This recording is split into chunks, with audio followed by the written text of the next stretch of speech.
यहाँ पर हम देखते हैं सिग्नल एंड सिस्टम के क्वेश्चन है ये। सबसे पहला टॉपिक है हमारा basics of signal and LTI system से रिलेटेड क्वेश्चन है। जैसे कि इस सिग्नल दे रखा है signal x T equal to A sine omega T plus theta. तो ये किस प्रकार का सिग्नल है? एनर्जी सिग्नल है, पावर सिग्नल है, किस प्रकार का सिग्नल है? तो इसके लिए हम बात करें यहाँ पर तो किस प्रकार का सिग्नल होगा ये? तो ये हमारा अगर एक्स टी की बात करें, एक्स टी एक बाउंडेड सिग्नल दे रखा है sine omega T plus theta, A sine omega T plus theta. ये क्या है? हमारा बाउंडेड सिग्नल है।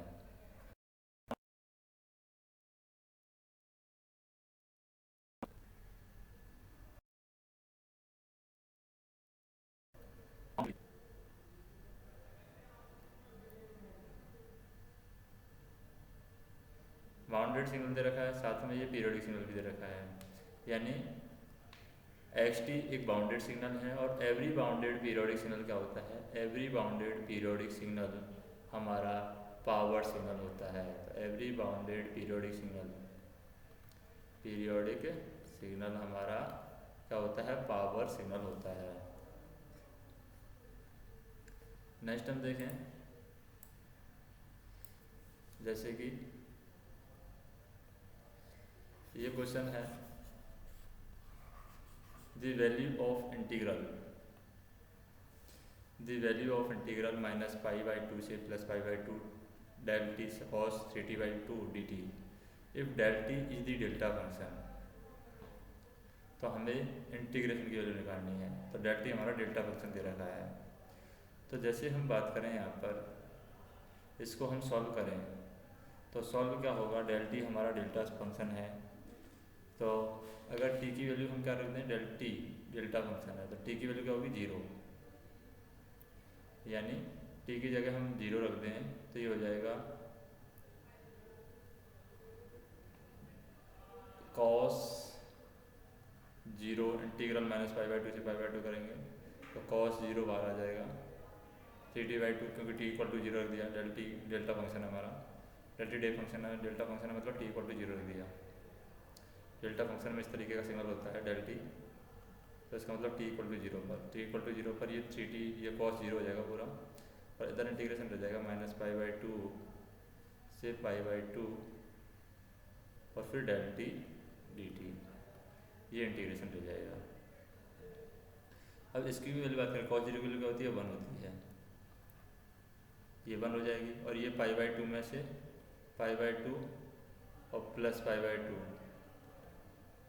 इसके अकॉर्डिंग निकालेंगे। यानी प्लस ये एक बार प्लस एक बार माइनस तो ये कैंसिल आउट हो जाएगा इधर पूरा, तो एक बच जाएगा यहाँ पर। तो आंसर क्या आ जाएगा? आंसर हमारा आ जाएगा वन।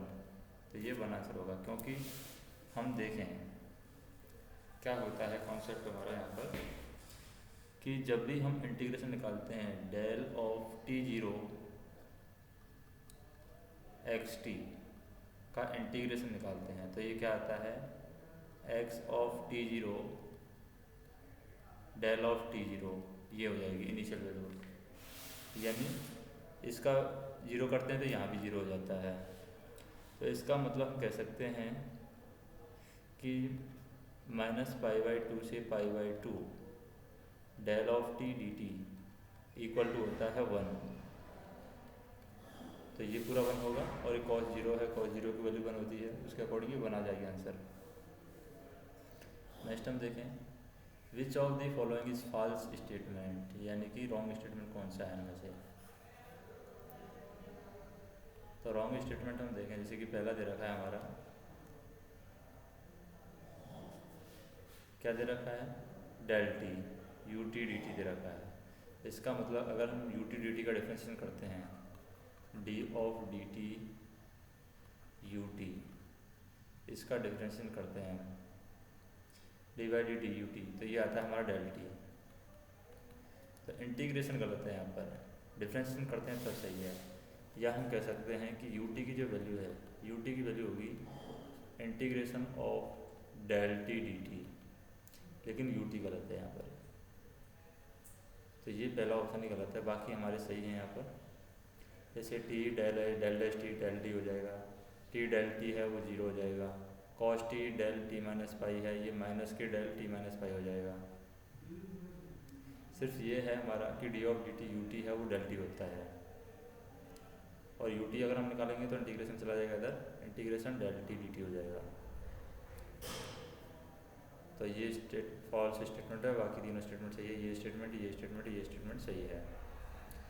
इस सिग्नल एग्जिस्टिंग फ्रॉम -3 to 3, एक सिग्नल है वो -3 से 3 एग्जिस्ट करता है। हैविंग एनर्जी 9 जूल, तो 9 जूल इसकी एनर्जी है। Determine the energy of signal x T, X equal to 3t का हमने कर दिया, यानी determine the X energy T equal to क्या करना है हमें, टी इक्वल टू रखना है x 3t, ये हमें रखना है। तब सिग्नल की वैल्यू यानी एनर्जी हमें निकालनी है सिग्नल। तो कैसे निकालेंगे सिग्नल की एनर्जी? अगर सिग्नल को हम स्केल करते हैं अल्फ़ा फैक्टर से, मान लीजिए कोई भी सिग्नल है उसको स्केल करते हैं हम अल्फ़ा फैक्टर से, तो उसकी एनर्जी है वो बन जाती है 1/α। अब इसमें क्या किया है, 3 से मल्टीप्लाई किया है सिग्नल को। इसका मतलब हमारा जो सिग्नल है वो है E1 इक्वल टू E/α। ये स्केल किया है हमने सिग्नल को।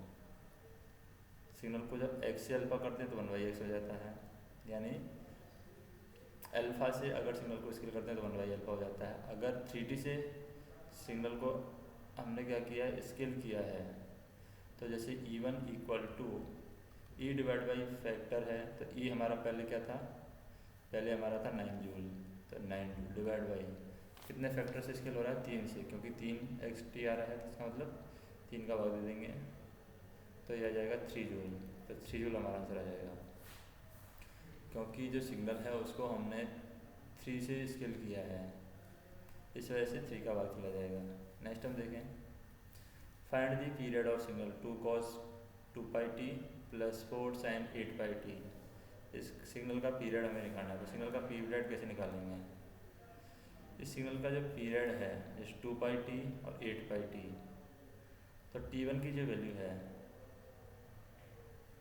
वो कितनी है, t1 की वैल्यू है यहाँ पर 1, और t2 की वैल्यू 4 cos sin 8πt हो गया। इसका मतलब t2 की वैल्यू है 1/4। t1 की वैल्यू 1 है और t2 की वैल्यू है 1/4। अगर x की बात करें, ये t1 है ये t2 है, तो t1 की वैल्यू 1 है और t2 की वैल्यू है 1/4। अब हमें ज्ञात करना है, तो क्या होगा, t1 की वैल्यू होगी, t2 की वैल्यू होगी, t1 divide by t2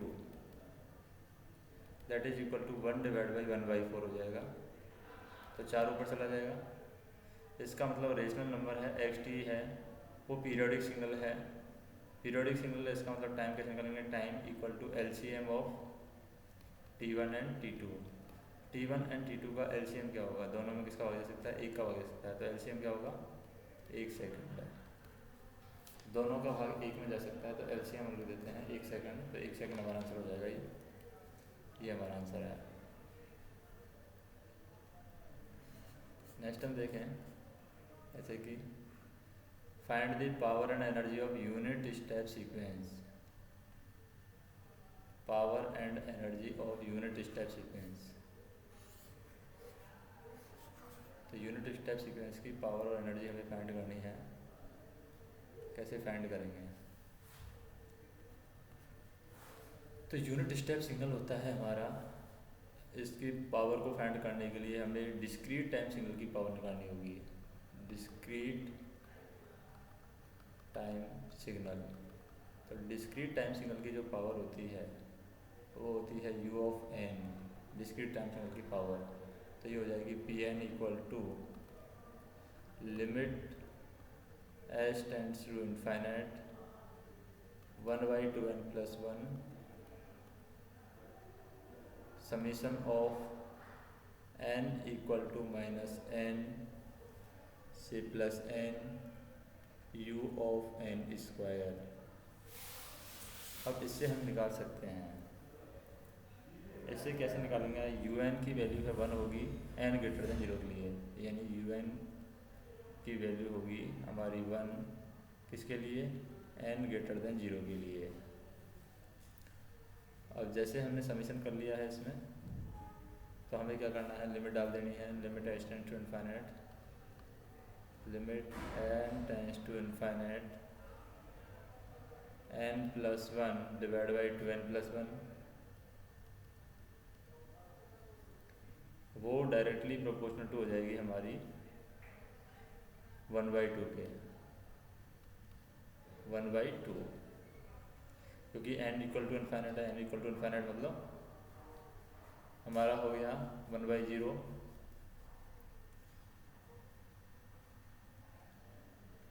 n equal to infinite से ये वैल्यू आ जाएगी 1/2।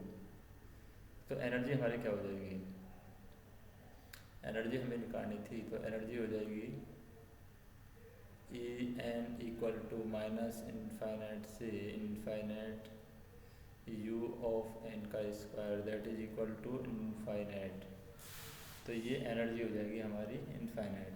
तो आंसर क्या होगा, एनर्जी तो इनफाइनाइट है और पी एन पावर है 1/2, तो आंसर क्या हो जाएगा हमारा D. Find the power and energy of unit step function.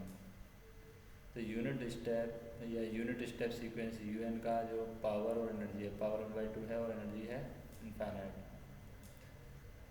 तो यहाँ पर हम देखें नेक्स्ट सिग्नल है कि which of the following signal is even signal. Even signal कौन सा है, इवन सिग्नल की हमें पहचान करनी है। यहाँ से sine of delta of minus t that is equal to del t. तो ये हमारा क्या है, इवन सिग्नल है। Even signal sine of delta minus t divide by del t, ये इवन सिग्नल है। तो ये हम कह सकते हैं कि which of the following signal is even signal, तो वो है डेल टी, ये हमारा इवन सिग्नल है। नेक्स्ट हम देखें ये signal x t one minus u t is, यदि u t is unit step function, अगर यू टी हमारा यूनिट स्टेप फंक्शन है तो हमें बताना है x t one minus u t क्या है। एक्स टी वन माइनस के u t, if u t हमारा क्या है, unit step function, unit step function.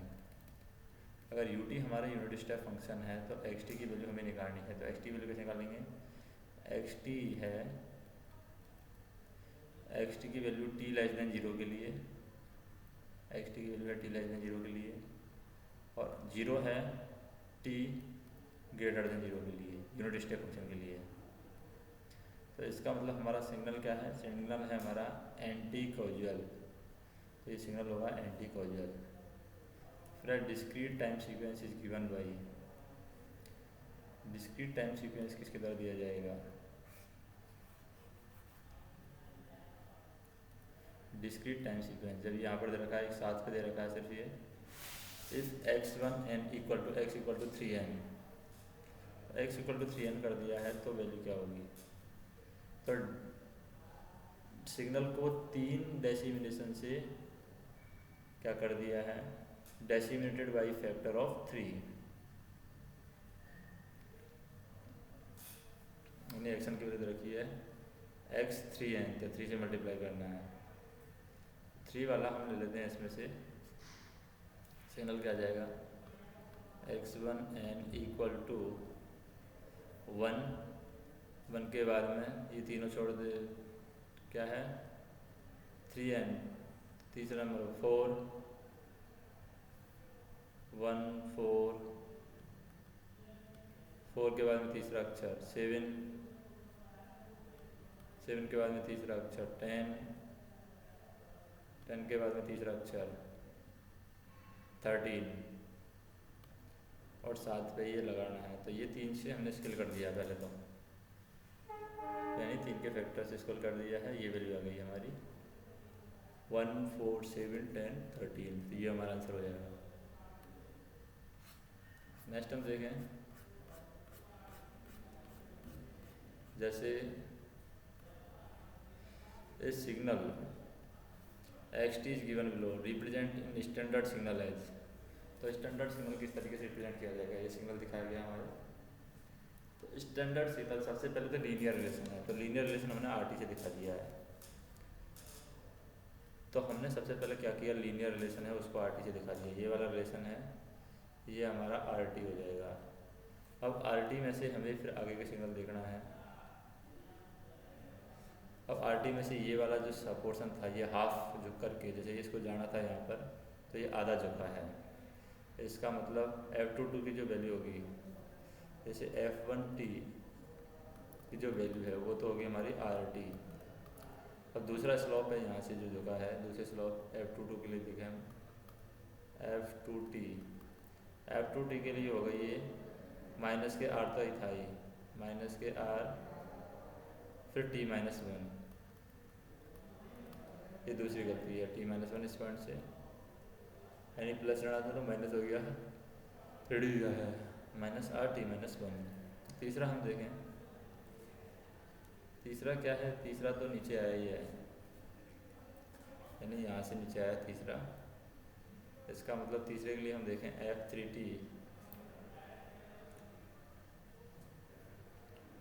F3t equal to क्या होगा। अब F3t की बात करें तो F3t में आ जाएगा माइनस के 4 कि इस पॉइंट पर निकाल उतार रहे हैं हम इसको, तो आ जाएगा माइनस के 4 t-3। अब इसमें हम देखें यहाँ पर माइनस के 4 t-3 किस तरीके से आया है, तो ये तीनों को हम जोड़ देंगे, माइनस के u-3, जो ये आ रहा है माइनस के 4 नहीं है, यहाँ पर u है जो u-3, तो ये वैल्यू हो जाएगी फाइनल वैल्यू हमारी x ऑफ t की वैल्यू आर टी माइनस के r ऑफ t-1 माइनस के u ऑफ t-3, ये आंसर आ जाएगा। नेक्स्ट हम देखें, impulse response of continuous time signal is given by st equal to del of t-1 and del of t-3. This system step response at t equal to 3. impulse response दिया हुआ है, step response of t equal to 3 पर निकालना है, तो कैसे निकालेंगे। Step response निकालने का फार्मूला है integration of H T D T, ये इम्पल्स रेस्पॉन्स निकालने का फार्मूला है। इम्पल्स रेस्पॉन्स तो कंटिन्यूस टाइम का दे रखा है, स्टेप रेस्पॉन्स निकालना है, तो स्टेप रेस्पॉन्स निकालने का फार्मूला है एच टी डी टी। अब एच क्या दे रखा है हमें, एच यू ऑफ t-1 और ये दे रखा है u of t-3 plus u of t-3। अब स्टेप रेस्पॉन्स निकालना है t इक्वल टू 3 पर, t इक्वल टू 3 रख देते हैं यहाँ पर, तो ये हो जाएगा u ऑफ 2 प्लस के u ऑफ 0। तो u ऑफ 0 का तो कोई मतलब नहीं है, u ऑफ t हम निकालते हैं, u ऑफ t आ जाएगा 2। इम्पल्स रेस्पॉन्स है t इक्वल टू 0, 2 आ जाएगा हमारा। नेक्स्ट हम देखें, impulse response of continuous time LTI system ht equal to e की power minus 2t u of t-3 then the system is। तो सिस्टम किस प्रकार का होगा अगर impulse response दिया हुआ है, तो सबसे पहले तो ht इक्वल टू 0 रखना है। ht t 0, अगर t लेस देन 0 पर सिस्टम कॉजुअल है, t लेस देन 0 पर t equal to 0, t equal to 0 पर हम देखा e की पावर 0, सिस्टम हमारा कॉजुअल है, t लेस देन 0 के लिए सिस्टम कॉजुअल। और जब सिस्टम कॉजुअल है तो इसका मतलब हम कह सकते हैं स्टेबिलिटी है। स्टेबिलिटी के लिए हमें इंटीग्रेशन आ जाएगा, इंटीग्रेशन इनफाइनाइट से infinite H T D T. अब हमें क्या करना है, माइनस इनफाइनाइट से infinite H T D T. अब एच टी डी टी का तो फार्मूला आएगा, एच टी डी टी तो गया है यहाँ पर e की power minus 3t integration minus infinite से इनफाइनाइट e की पावर माइनस 2t और u ऑफ t-3 e की power minus 2t u of t-3 dt। इसका इंटीग्रेशन निकालना है, तो इसका इंटीग्रेशन निकालेंगे तो ये आ जाएगी कि e की power minus 2t u of t-3, तो e की power minus two T U T जो है, अगर इसको ऐसे ले देते हैं माइनस ई के इन्फाइनेट से इन्फाइनेट ई की power minus two T D T, ये भी अगर इन्फाइनेट से लेस देन है तो इसका मतलब सिस्टम हमारा स्टेबल है, सिस्टम इज स्टेबल। तो हम कहेंगे यहाँ पर कि सिस्टम स्टेबल भी है और कॉजल भी है, क्योंकि h t equal to zero, t less than zero के लिए यहाँ पर सिस्टम कॉजल भी है, तो स्टेबिलिटी कंडीशन होगी स्टेबल भी है और हमारा कॉजल भी है। नेक्स्ट हम देख रहे हैं, a system with input xt and output yt is described by relation yt equal to x square t, then the system। तो सिस्टम कैसे होगा, नॉन लीनियर होगा, अगर स्क्वायर से रिप्रेजेंट कर रहे हैं तो स्टैटिक होगा एंड टाइम इनवेरिएंट होगा, non linear static and time invariant जैसे हम बात करें। As system does not simply और satisfy additive property so non linear, तो सिस्टम है इसमें एडिटिव प्रॉपर्टी नहीं है, एडिटिव प्रॉपर्टी नहीं होने की वजह से नॉन लीनियर हो गया। Additive property, system that not satisfy additive property is non linear. और अगर हमने देखा कि y of x1t plus x2t, y of x1t and x2t that is not equal to x1t का होल स्क्वायर प्लस x2t का whole square, तो ये है हमारा कि system does not satisfy additive property, तो वो नॉन लीनियर हो गया पहली बात। तो दूसरा y of xt plus x2t उसका ये नॉट इक्वल टू होगा x1t का स्क्वायर x2t का square. As output of system depend only on present, तो आउटपुट है सिस्टम का, as output of system depend only on present input so it is static system. तो output है हमारा input पर डिपेंड कर रहा है, इसका मतलब स्टैटिक इनपुट है यानी स्टैटिक सिस्टम है। As output of system depend only on present input so it is static input और स्टैटिक सिस्टम। तो y of t minus zero, y of t minus के t zero that is equal to x square t minus के t zero. तो sine हमारा जो it is time invariant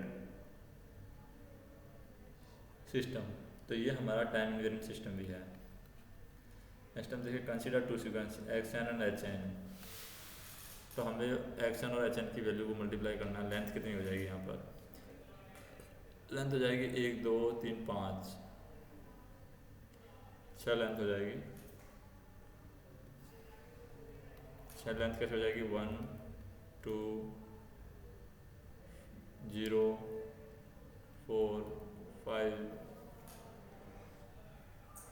तो Y N की length कैसे निकालते हैं, वाई एन की लेंथ निकालते हैं जो यहाँ पर एलिमेंट दे रखे हैं 4 प्लस 3 माइनस के 1, तो इससे निकलती है वाई एन की लेंथ। वाई एन की लेंथ आ जाएगी यहाँ पर 6।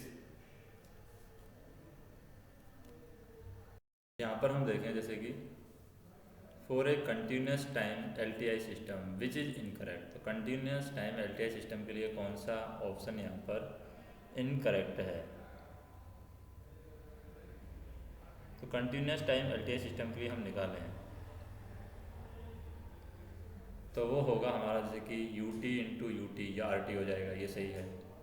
यू टी और डेल टी है यानी स्टेप फंक्शन और डेल्टा फंक्शन, ये यू टी हो जाता है, ये भी सही है। तीसरा है you t del of t minus t not है, ये u of t minus t not, यानी कि डेल के साथ में जो गुणा होता है स्टेप फंक्शन वो सेम हो जाता है। तो जैसे ये इसके साथ में गुणा हो रहा है तो ये यू टी हो गया है। इसी तरीके से यू का रूप ले लेता है ये, लेकिन डेल टी और डेल टी है ये यू टी नहीं होगा, ये गलत है। Del t del t del t रहेगा। जैसे कि अगर इंटीग्रेशन में हम मल्टीप्लाई करेंगे तो माइनस इनफाइनाइट से infinite del of t and del of t minus z ऐसे भी करते हैं, और डी जेड। तो इसके अकॉर्डिंग डेल टी हमारा बाहर आ जाएगा, डेल टी माइनस इनफाइनाइट से infinite del of t minus z d z, तो डेल टी की वैल्यू है ये del of t minus z d z है, ये 1 होता है, तो डेल टी आ जाएगा हमारे पास में। तो आंसर क्या होगा, डेल टी आना चाहिए, ये गलत है, यहाँ पर यू टी की जगह डेल टी आना चाहिए। नेक्स्ट हम देखें which of the following can be impulse response of causal system. तो कॉजल सिस्टम का इम्पल्स रेस्पॉन्स कौन सा है, तो हम कह सकते हैं कंटिन्यूस टाइम सिस्टम हमारा कॉजल होगा कब, कंटिन्यूस टाइम सिस्टम हमारा कॉजल होगा if impulse response is zero. Impulse response अगर जीरो होता है उसका किसके लिए, टी लेस देन जीरो के लिए इम्पल्स रेस्पॉन्स जीरो होता है, यानी h of t equal to zero for t less than zero. तो टी लेस देन जीरो के लिए यहाँ पर एच ऑफ टी है वो जीरो किसका होगा, तो ये ऑप्शन है इसका होगा यहाँ पर t h of t equal to zero for t less than zero, क्योंकि टी इधर है तो इधर एच ऑफ टी की वैल्यू जीरो होगी। तो हम कह सकते हैं कि ये हमारा कंटिन्यूस टाइम सिग्नल है, कॉजल होगा if the its impulse response is zero for t less than zero. Next हम देखें, जैसे कि ये दिया हुआ है, इसमें हमें देखना है कि in xt and x1t and x2t, if x1t and x2t are two continuous time odd signal then which of the following is incorrect। तो दोनों कंटिन्यूस टाइम ऑड सिग्नल है, तो इनमें से हम देखें अगर दोनों को मल्टीप्लाई करते हैं तो दोनों को मल्टीप्लाई करने पर इवन सिग्नल आता है, तो ये सही है, हमारा इवन सिग्नल आता है। दोनों को जोड़ते हैं तो ऑड सिग्नल आएगा, ये भी सही है, क्योंकि दोनों हमारे कंटिन्यूस टाइम ऑड सिग्नल हैं। अगर दोनों को मल्टीप्लाई करके डिफरेंशिएशन करते हैं तो इवन सिग्नल आता है, ये गलत है हमारा, ये भी सही है, इवन सिग्नल आएगा। दोनों को मल्टीप्लाई करके अगर हम इवन सिग्नल का डिफरेंशिएशन करते हैं तो इवन सिग्नल आता है, ये भी सही है। लेकिन अगर दोनों को डिवाइड करते हैं तो डिवाइड करने पर इवन सिग्नल नहीं आएगा, ऑड सिग्नल आएगा। तो डिवाइड करेंगे तो ऑड सिग्नल आएगा। तो हम कह सकते हैं कि ऑड को ऑड से मल्टीप्लाई करते हैं तो इवन आता है, लेकिन अगर डिफ्रेंशिएशन करते हैं ऑड का तो भी इवन आता है, और इवन का डिफ्रेंशिएशन करते हैं तो ऑड आता है। इवन का डिफ्रेंशिएशन किया तो ऑड आएगा, जैसे कि ये इवन सिग्नल है x1 x2, इवन का डिफ्रेंशिएशन किया तो ऑड आएगा, तो ये गलत है, ये गलत है, ऑड आना चाहिए, ये गलत है, ये सही है। डिवाइड करते हैं तो भी हमारा क्या होता है, ये इवन सिग्नल ही आता है, ये गलत है, सी ऑप्शन। नेक्स्ट हम देखें, जैसे यहाँ पर देख रखा है हमने sampling of a function, sampling of a function f of t equal to cos omega not t. ये सैम्पलिंग ऑफ ए फंक्शन दे रखा है, f of t equal to cos omega not t start from zero crossing, the signal can be detected if sampling time is t s. तो signal कितना detect होगा जब sampling time t s दे रखा है। तो यहाँ पर detection of signal sampling frequency वो होता है omega s equal to, omega s greater than होगा टू ओमेगा एन, तो ये होगा for the detection of signal sampling frequency omega s greater than two omega n. तो ओमेगा एस ग्रेटर देन और equal to two omega not भी लिख सकते हैं। अब ओमेगा एस हो गया हमारा 2 pi f s greater than 2 pi f naught into two, क्योंकि 2 से मल्टीप्लाई किया हुआ है, omega naught 2 pi f naught into 2 हो गया। इसका मतलब टी एस की वैल्यू क्या होगी, T S is less than of 1/2 F not. तो ये टी एस की वैल्यू होगी, क्योंकि 2 पाई से 2 पाई कट जाएगा, और ये हम टी एस को लिखें हम, क्योंकि एफ एस लिख सकते हैं 1/TS, और इसको लिख सकते हैं 2F नॉट को, 2F नॉट ही रहेगा 2F नॉट को। तो इसका मतलब टी एस की वैल्यू है ये हो जाएगी less than of 1/2F not. तो ये हमारा आंसर होगा t s equal to less than of 1/2F not, ये ऑप्शन। तो signal can be detected if sampling rate is this. तो यहाँ पर जैसे कॉस ओमेगा नॉट था उसको हमने 2 ओमेगा के रूप में करके इसको निकाला है। नेक्स्ट देखें, this symbol A and T represent the positive quantity and you t is the unit step function. तो जैसे यहाँ पर क्या है, सिंबल है ए एंड टी, ये ए एंड टी रिप्रेजेंट कर रहा है हमारा positive quantity,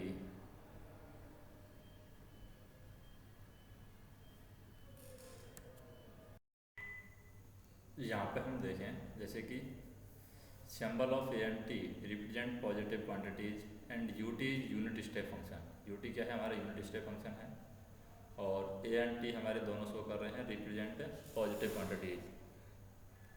which of the following impulse response is not the output of causal linear time invariant system, यानी इनमें से कौन सा आउटपुट नहीं होगा लीनियर टाइम इनवेरिएंट सिस्टम का। तो सबसे पहले हम देखें, अगर LTI system linear time invariant system LTI, अगर हमारे पास में LTI सिस्टम दिया हुआ है,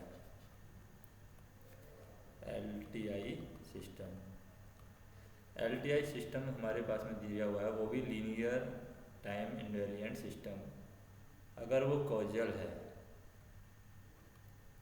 तो we must should have condition हमारे लिए क्या होनी चाहिए, एच ऑफ टी की वैल्यू 0 होनी चाहिए, किसके लिए, t लेस देन 0 के लिए।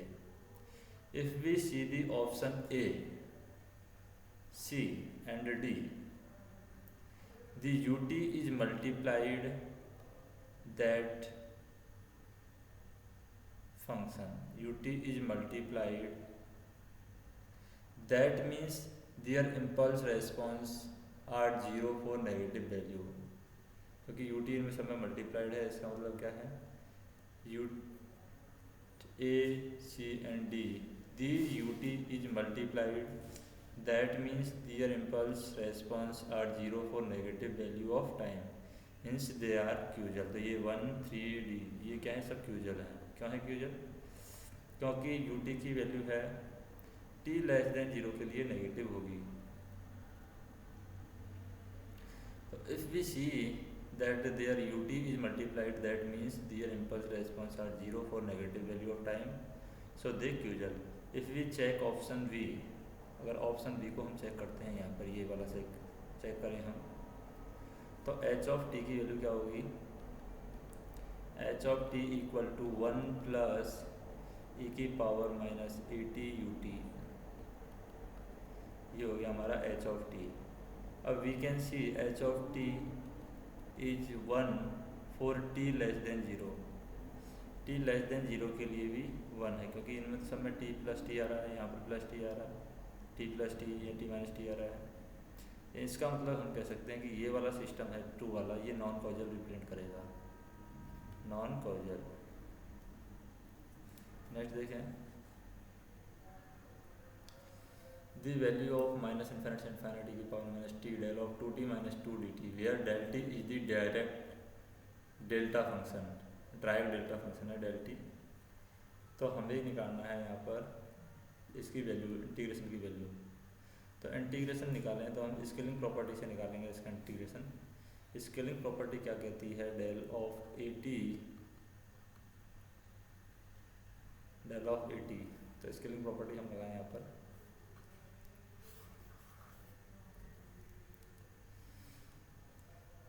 जैसे स्केलिंग प्रॉपर्टी है हमारी, वो लगेगी u यानी del of AT that is equal to 1 divide by a scale AT, तो a का हम डिवाइड कर देंगे और डेल ऑफ t, तो इसका मतलब a की वैल्यू यहाँ पर 0 नहीं होनी चाहिए। तो प्रॉपर्टी लगाई हमने, इंटीग्रेशन लगाया, तो ये क्या हो जाएगा, ये डेल का अंदर दे रखी वैल्यू 2, इस 2 की स्केलिंग प्रॉपर्टी लगा देते हैं तो 1/2 हो जाएगा, माइनस इन्फाइनाइट से इन्फाइनाइट 2 बाहर ले लिया, e की पावर माइनस टी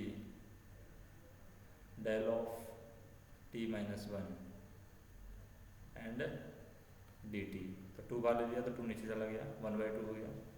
अब इसको हमने सॉल्व किया तो ये हो जाएगा 1/2, ये पूरा हो जाएगा t की power minus del t, e की पावर माइनस टी है, ये e की पावर माइनस 1 में बदल जाएगा। ई की पावर माइनस 1 से ई भी नीचे आ जाएगा तो 1 डिवाइड बाई 2 ई, आंसर क्या आ जाएगा 1 डिवाइड बाई 2 ई। तो ये ऑप्शन हो जाएगा हमारा answer.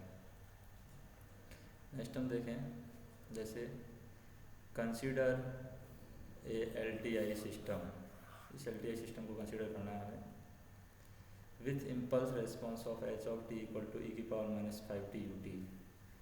If the output of system yt is equal to e की power minus 3t ut e की power minus 5 ut, then the input हमें निकालना है। तो इनपुट कैसे निकालेंगे यहाँ पर? इनपुट निकालने के लिए जैसे हमारे पास में फार्मूला हमें पता है कि जो h ऑफ s की वैल्यू होती है वो होती है L of h of t, ये h ऑफ s की वैल्यू होती है। तो L of h of t में हमारा आ जाएगा e की power minus 5t ut, 5t ut। तो ये हो जाएगा 1 डिवाइड बाई s प्लस 5। तो ये हो गया 1 डिवाइड बाई s प्लस 5। और y ऑफ s हमें निकालना है, तो y ऑफ s कैसे निकालेंगे? क्योंकि ये h ऑफ t तो दे रखा है e की पावर माइनस 5t ut, तो 1 डिवाइड बाई s प्लस 5। अब y ऑफ s हम निकालें तो y ऑफ s निकालेंगे तो ये हो जाएगा लाप्लास ट्रांसफॉर्म ऑफ e की power minus 3t ut unit step minus के e की power minus 5t ut unit step. तो क्या हो जाएगी यहाँ पर? जैसे ही निकालेंगे तो ये वैल्यू हो जाएगी 1 डिवाइड बाई s प्लस 3, इसके लिए वैल्यू हो जाएगी माइनस की 1 डिवाइड बाई s प्लस 5। इसको सॉल्व करेंगे तो ये वैल्यू आ जाएगी 2 divide by s plus 5 and s plus 3, s plus 5 and s plus 3। अब हमें निकालना है x ऑफ s, तो x of s y of s divide by h of s कर देते हैं। इनपुट निकालना है तो y of s divide by h of s, तो y ऑफ s हो गया हमारा 2 डिवाइड बाई, तो y of s divide by h of s से आ जाएगी value y of s 2 divide by s plus 5, तो s प्लस 5 से s plus 5 cut जाएगा यहाँ पर, तो ये वैल्यू कट जाएगी s प्लस 5 से s प्लस 5 और s प्लस 3 हमारा नीचे आ जाएगा। तो ये आंसर आ जाएगा 2 डिवाइड बाई s प्लस 3। अब इसका हम क्या कर देते हैं, इन्वर्स लाप्लास कर देंगे, यानी x ऑफ t निकाल देंगे। तो x ऑफ t निकालेंगे तो इन्वर्स लाप्लास में हो जाएगा 2 e की power minus 3t ut, 3t ut। तो आंसर क्या हो जाएगा हमारे पास में, ये जो वैल्यू है ये हमारे आंसर हो जाएगी। नेक्स्ट हम देखें, जैसे क्वेश्चन में दिया हुआ है हमें पीरियोडिक सिग्नल Vt दे रखा है 30 sin 100t plus 10 cos 300t plus 6 sin 500t plus π/4। तो fundamental frequency radian per second में हमें निकालनी है।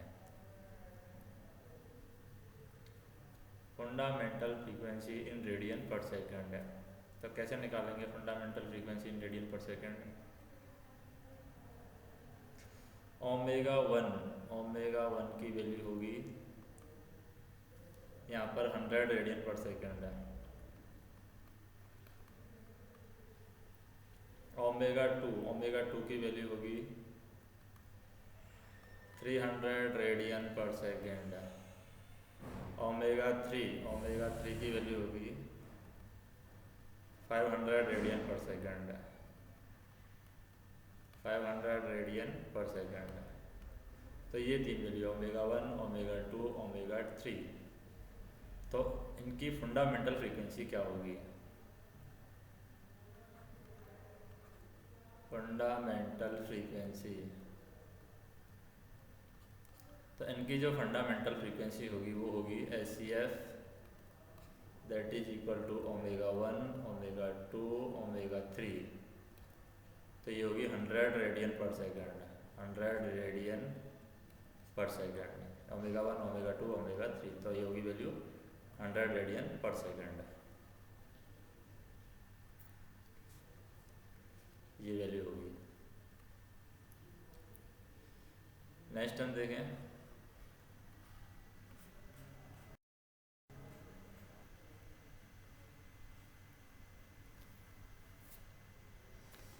जैसे ये क्वेश्चन दिया हुआ है, टू सिस्टम इम्पल्स रेस्पॉन्स दे रखा है H1T and H2T connected in cascade, then the overall impulse response of cascaded system is given by.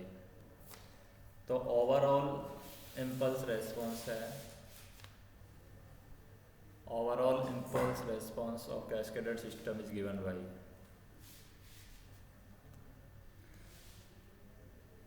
तो यहाँ पर हम देखें H3T की वैल्यू क्या होगी,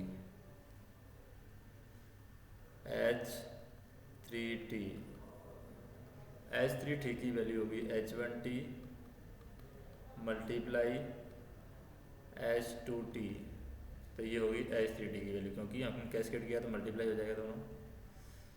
मल्टीप्लाई का मतलब हम कह सकते हैं कि convolution of H1T and H2T। तो इक्विवेलेंट ट्रांसफार्मर को, इसको ये जो चिन्ह है इसको हम बोलते हैं कन्वोल्यूशन। फिर हम देखें period of signal xt equal to 8 sin.58, period of signal xt equal to 8 sin.8 pi t plus pi by 4 है। तो हमें इसका क्या निकालना है, एक तरीके से पीरियड निकालना है कि पीरियड कितना आएगा सिग्नल का। तो इसको हम कंपेयर करते हैं, सिग्नल को xt को हम कंपेयर करते हैं किससे, f of t equal to a sine omega t plus theta, इससे हम कंपेयर करते हैं। जब इससे हम कंपेयर करेंगे तो ओमेगा की वैल्यू क्या आएगी, ओमेगा इक्वल टू आएगा यहाँ पर sign omega t plus theta, तो ओमेगा t की वैल्यू क्या आएगी 0.8 पाई ओमेगा की वैल्यू आ रही है। तो यहाँ से हमें फ्रीक्वेंसी निकाल सकते हैं। तो 0.8 पाई है, इसको हम लिख सकते हैं, f की वैल्यू को हम लिख सकते हैं 2 पाई डिवाइड बाई t। अब ये ओमेगा है, ओमेगा की वैल्यू क्या होगी 2 पाई f, और f को लिख सकते हैं 1/t, तो 2 पाई डिवाइड बाई t हो जाएगा 2 पाई डिवाइड बाई t। तो t की वैल्यू हम निकाल सकते हैं यहाँ से, t की वैल्यू क्या होगा 2 डिवाइड बाई 0.8, क्योंकि पाई से पाई कैंसिल आउट हो जाएगा, 2 डिवाइड बाई 0.8 तो ये आ जाएगी 2.5। तो 2.5 सेकेंड हमारा क्या होगा, पीरियड होगा सिग्नल का।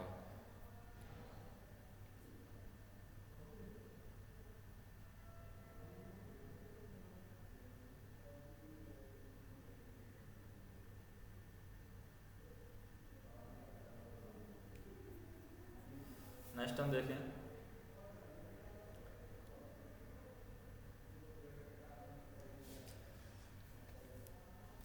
जैसे system represent by input output relationship. तो सिस्टम जो इनपुट आउटपुट रिलेशनशिप से रिप्रेजेंट किया गया है वो क्या है, तो यहाँ पर सिस्टम जैसे -∞ से 5t तक दिया गया है, -∞ से 5t तक, फिर x ऑफ t dt और t ग्रेटर देन 0। तो ये सिस्टम किस टाइप का है, इनपुट आउटपुट रिलेशन इसका दिखा रखा है। तो सिस्टम है हमारा लीनियर है, कैसा है, लीनियर सिस्टम, लीनियर है। एंड लीनियर के साथ में ये कॉजल नहीं है। कॉजल क्यों नहीं है, क्योंकि कॉजल के लिए कंडीशन है हमारी क्या, h of t equal to 0 for t less than 0, वो नहीं आ रहा है क्योंकि सिस्टम कॉजल है। क्यों है system causal, linear but not causal, यानी लीनियर तो है लेकिन कॉजल नहीं है। क्यों नहीं है कॉजल, वो हम देखें। जैसे system is causal if the output at any time depend only on value of the input at present time and in the past time. तो सिस्टम को कॉजल कब कहते हैं, कोई भी सिस्टम कॉजल तब कहलाता है जब आउटपुट, जब इस सिस्टम का आउटपुट है वो किस पर डिपेंड करता है, इस सिस्टम का आउटपुट ओनली डिपेंड करता है present input and past time के इनपुट पर। पास्ट और प्रेजेंट के इनपुट पर जब डिपेंड करता है तो हम सिस्टम को कहते हैं causal. But here output is depend है, तो यहाँ पर हम देखें माइनस इन्फाइनाइट से 5t है, तो output is depend on future value, जैसे 5t है फ्यूचर वैल्यू है, तो आउटपुट t ग्रेटर देन 0 के लिए फ्यूचर वैल्यू पर डिपेंड कर रहा है। So system is not causal, इसकी वजह से सिस्टम यहाँ पर कॉजल नहीं है, क्योंकि आउटपुट हमारा फ्यूचर पर डिपेंड कर रहा है। तो यहाँ पर लीनियरिटी भी हम चेक कर सकते हैं। लीनियरिटी कैसे चेक करते हैं? जो भी इंटीग्रेटर होते हैं वो हमारे लीनियर होते हैं। एक तो हम ये जान सकते हैं जो भी इंटीग्रेटर हैं वो हमारे लीनियर होते हैं। दूसरा लीनियरिटी चेक करने का तरीका क्या है वो हम देखें। नॉर्मल जो तरीका है लीनियरिटी चेक करने का वो इस तरीके से है कि सबसे पहले y1t निकालते हैं। y1t निकलेगा माइनस इन्फाइनाइट से 5t x of x1 tau d tau. फिर y2t निकालते हैं। y2t कैसे निकलेगा? माइनस इन्फाइनाइट से 5t x2 to d tau. उसके बाद में हम x टाउ के लिए निकालते हैं x tau that is equal to a x1 tau plus v x2 tau. तो इससे वैल्यू आ जाएगी हमारी माइनस इन्फाइनाइट से 5t a x tau plus v x2 tau और dt। ये a x टाउ है plus b x2 tau dt है। तो इसका मतलब a1 बाहर निकाल लेंगे, तो a बाहर निकाल लेंगे तो ये हो जाएगा y1 पूरा, यानी a y1t plus v y2t। तो ये यहाँ पर आ रहा है वैल्यू a y1t और a y2t। इसका मतलब सिस्टम हमारा लीनियर है, यानी सिस्टम लीनियर तो है लेकिन नॉट कॉजल है। नेक्स्ट हम देखें, जैसे कि एक कंटिन्यूस टाइम इनपुट सिग्नल, एक continuous time input signal xt is in eigen function of LTI system if the output is. तो आउटपुट की वैल्यू हम देखें, आउटपुट की वैल्यू क्या है। अब हम देखें LTI सिस्टम, जैसे एक कंटिन्यूस टाइम इनपुट सिस्टम, ये क्या है हमारा एक कंटिन्यूस टाइम इनपुट सिग्नल है। Continuous time input signal xt is eigen function of LTI system if output की वैल्यू क्या होनी चाहिए। अगर टाइम कंटिन्यूस टाइम xt है वो आइगन वैल्यू रहेगी, eigen function of LTI system. तो continuous time input signal xt in an eigen function of LTI system if the output is. तो आउटपुट की वैल्यू क्या होगी इफ द आउटपुट इज। तो output के अकॉर्डिंग बात करें LTI जो सिस्टम है हमारा, जैसे ये LTI सिस्टम है, इसमें ये हमारा इनपुट है और ये हमारा आउटपुट है YT आउटपुट। तो सिग्नल को अगर eigen function of LTI system दिया हुआ है, इसका मतलब YT की जो वैल्यू है वो k टाइम्स xt यानी k से मल्टीप्लाई हो सकती है, और k हमारा क्या होगा आइगन वैल्यू होगा, आइगन वैल्यू। तो इसका मतलब हम कह सकते हैं ये वैल्यू होगी k into xt where k is the eigen value. Next देखें, नेक्स्ट है हमारे पास assuming zero initial condition of response YT of the system given below. Unit step input UT दे रखा है, तो हमें क्या करना है जीरो इनिशियल कंडीशन एज्यूम करना है। रेस्पॉन्स YT हमें निकालना है, response YT for the system given below at unit step input दे रखा है UT 1/s दे रखा है। तो हमें जीरो इनिशियल कंडीशन अगर माननी है यहाँ पर तो y ऑफ s की वैल्यू हमें निकालनी है। तो y ऑफ s की वैल्यू हम कैसे निकाल सकते हैं, y ऑफ t अगर हमें निकालना है, जैसे y ऑफ t निकालना है u ऑफ t से अकॉर्डिंग, तो सबसे पहले तो y ऑफ s निकाल लें। y ऑफ s की वैल्यू क्या होगी यहाँ पर, y ऑफ s होगा 1/s u इंटू s, दोनों को मल्टीप्लाई कर दिया। उसके बाद में u ऑफ s हमारा क्या है यहाँ पर, क्योंकि जीरो इनिशियल कंडीशन है, तो u ऑफ s मतलब क्या है Laplace transform of u of t, और ये u ऑफ t का लाप्लास ट्रांसफॉर्म क्या होता है 1/s। यूनिट स्टेप का लाप्लास ट्रांसफॉर्म होता है 1/s। तो वाई ऑफ एस की वैल्यू क्या हो जाएगी, 1/s इंटू 1/s 1/s²। अब हमें निकालना है वाई ऑफ टी, तो वाई ऑफ टी की वैल्यू क्या हो जाएगी, वाई ऑफ टी की वैल्यू हो जाएगी inverse Laplace of y of s. तो ये हो जाएगा इनवर्स लाप्लास ऑफ 1/s²। तो ये हो जाएगी t इंटू यू टी। तो t इंटू यू टी क्या है, ये हमारा आंसर है, t इंटू यू टी।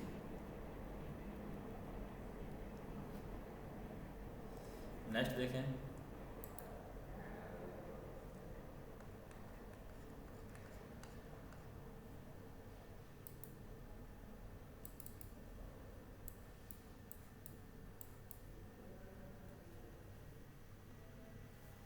जैसे given two continuous time signal x t equal to e⁻t and y t equal to e⁻2t which exist equal to greater than 0। Convolution दोनों को हमने multiply कर दिया तो आंसर क्या होगा। तो दोनों का अगर हम कन्वोल्यूशन कर रहे हैं इसका मतलब हमें क्या करना होगा, दोनों का पहले लाप्लास ट्रांसफॉर्म निकालना होगा। तो कन्वोल्यूशन प्रॉपर्टी हमारी क्या कहती है, सबसे पहले लाप्लास ट्रांसफॉर्म हम निकालते हैं x ऑफ t का, तो ये आ जाएगा 1/s+1। इसी तरीके से लाप्लास ट्रांसफॉर्म ऑफ y/t का निकालें हम, तो ये आ जाएगा 1/s+2। ये प्रॉपर्टी आ गई हमारे पास में। अगर दोनों को zs की वैल्यू हम निकाल रहे हैं, अगर हमारा zt वो आ रहा है xt into convolution of yt, then zs equal to xs into by s। तो आ रहा है क्या नहीं आ रहा है, कन्वोल्यूशन प्रॉपर्टी से हम सॉल्व करेंगे इसको। तो क्या होगा, दोनों को मल्टीप्लाई किया कन्वोल्यूशन प्रॉपर्टी से, तो ये हो गया 1/s+1 1/s+2। तो ये नीचे रह जाएगा हमारा। अगर इसी का हम लाप्लास ट्रांसफॉर्म कर देते हैं, यानी z ऑफ t निकाल देते हैं, तो z ऑफ t हो जाता है Laplace transform of z of s। तो ये हो गया e⁻t माइनस e⁻2t। अगर लाप्लास ट्रांसफॉर्म हम करते हैं तो इसका आ जाता है वैल्यू। तो इससे हमने जब इसको मल्टीप्लाई किया है, कन्वोल्यूशन मतलब मल्टीप्लाई, तो मल्टीप्लाई में ये वैल्यू होगी 1/s+1 1/s+2। ऐसे हम निकाल सकते हैं, इसको ऐसे भी लिख सकते हैं 1/s+1 माइनस 1/s+2, क्योंकि ये इधर जाएगा तो s+2 minus s-1 divide by s+1 और s+2। तो इससे ये वैल्यू आ रही है हमारी कौन सी, ऐसे s कट रहा है, 2 से 1 करेगा तो 1 आ रहा है, इसका मतलब इसको माइनस में लिख सकते हैं हम। मल्टीप्लाई जो है 1/s+1 इंटू 1/s+2 को हम ऐसे लिख सकते हैं 1/s+1 माइनस के 1/s+2। इसका मतलब दोनों सेम आ रही है, तो कन्वोल्यूशन प्रॉपर्टी सही है हमारी। तो हम यहाँ पर कह सकते हैं कि हमारा e⁻t divide by e⁻2t answer होगा। नेक्स्ट हम देखें, जैसे ए signal e⁻t e⁻∝t sin ωt is the input to the real linear time invariant system. Given k and phi are the constant, the output of system will be form of k e⁻βt sin vt plus phi। तो यहाँ पर हमें output भी दिया हुआ है, तो हमें ये ज्ञात करना है इसके लिए कि ये सिस्टम के अंदर वैल्यू किस किस के इक्वलेंट है। Beta d need not to equal to alpha but alpha v equal to omega, ये गलत है। V need not to equal omega but beta equal to alpha, ये गलत है। Beta equal to alpha and v equal to omega, ये सही है। जैसे बीटा इक्वल टू अल्फा है क्योंकि यहाँ पर अल्फा लगा हुआ है, तो बीटा इक्वल टू अल्फा हो गया। और v omega t, v equal to omega, क्योंकि यहाँ पर वी है, ये ओमेगा के इक्वलेंट है, तो वी ओमेगा के इक्वलेंट है, ये सही है यहाँ पर। तो इसको हम ऐसे निकाल सकते हैं, सिस्टम इज टाइम इन्वेरिएंट, क्योंकि टाइम का इन्वेरिएंट है तो थीटा जोड़ने से, ये फाई जोड़ने से कुछ फर्क पड़ने वाला है नहीं है। तो system is time invariant if the behaviour and characteristics of system are fixed over time and linear system is a system that passes the important property of superposition. तो लीनियर सिस्टम है वो हमारा सुपरपोजिशन की property से पास होता है, superposition की property को सेटिस्फाई करता है। So the frequency of both input and output will be same. तो फ्रीक्वेंसी सेम रहेगी, इसका मतलब बीटा है वो हमारा इक्वल रहेगा किसके, अल्फा के, and v equal to omega. Next हम देखें, हमें यहाँ पर दिया हुआ है कि impulse response of causal linear time invariant system is given as h of t. Now consider the following two statement. तो यहाँ पर हमें दिया हुआ है causal linear time invariant system का इम्पल्स रेस्पॉन्स दिया हुआ है। अब हमें दो स्टेटमेंट कंसिडर करना है। प्रिंसिपल ऑफ सुपरपोजिशन होल्ड, अगर हमारा एलटीआई सिस्टम दिया हुआ है कॉजल, तो वो सुपरपोजिशन के प्रिंसिपल को होल्ड करेगा। तो लीनियर है तो होल्ड करेगा ही करेगा। H of two equal to 0 for t less than 0।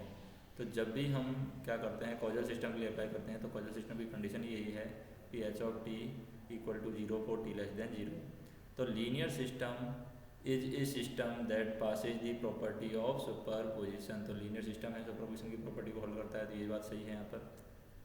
और दूसरा कॉजल सिस्टम है हमारा, कॉजल सिस्टम के अंदर ये प्रॉपर्टी होती है। इसका मतलब हम कह सकते हैं कि output of causal system depend only on present and past value of input. तो आउटपुट है कॉजल सिस्टम का वो ओनली डिपेंड करता है present and past value of input, past value of input. तो इसका मतलब क्या है, मोर जनरली हम कह सकते हैं causality for a linear system is equivalent to condition of system being a rest initially, यानी सिस्टम जब इनिशियली रेस्ट करता है उस कंडीशन से हम कंपेयर कर सकते हैं। Causality for a linear system is equivalent to condition of system being rest initially. The impulse response of causal LTI system satisfy h t equal to 0 for t less than 0। तो ये option सही है, दोनों ही option सही हैं, तो बहुत statement are correct. Next हम देखें, जैसे linear time invariant system initially at rest, initially rest पर है लीनियर टाइम इनवेरिएंट सिस्टम, वह subjected to unit step input given a response of i t equal to t की power minus t t greater than 0। Transfer function of system, तो system का transfer function क्या होगा, तो T की power minus T से हम लिखा सकते हैं 1/s+1, और ये टी की वजह से स्क्वायर और लगा देते हैं नीचे, तो 1/s+1 का स्क्वायर हो जाएगा आंसर, 1/s+1 का स्क्वायर। लेकिन ये टी की पावर माइनस टी है तो इसकी वजह से एक वो ऐसे ऊपर आएगा, क्योंकि एक्स एस, क्योंकि यहाँ पर यूनिट स्टेप दे रखा है, तो यूनिट स्टेप के लिए ट्रांसफर फंक्शन निकालना है तो 1/s आता है, 1/s, और y(s) की वैल्यू हमारी जा रही है कितनी, 1/s+1 का होल स्क्वायर। तो ट्रांसफर फंक्शन क्या होगा, ट्रांसफर फंक्शन होता है y(s) equal to x(s) into h(s). अब h(s) हमें निकालना है, तो h(s) क्या होगा, y(s) डिवाइड बाई x(s). अब y(s) तो आ गया 1/s+1 का होल स्क्वायर, लेकिन x(s) के लिए एक s ऊपर जाएगा एक, तो एक s ऊपर जाने की वजह से ही हो गया h डिवाइड बाई 1s+1 का होल स्क्वायर। नेक्स्ट हम देखें,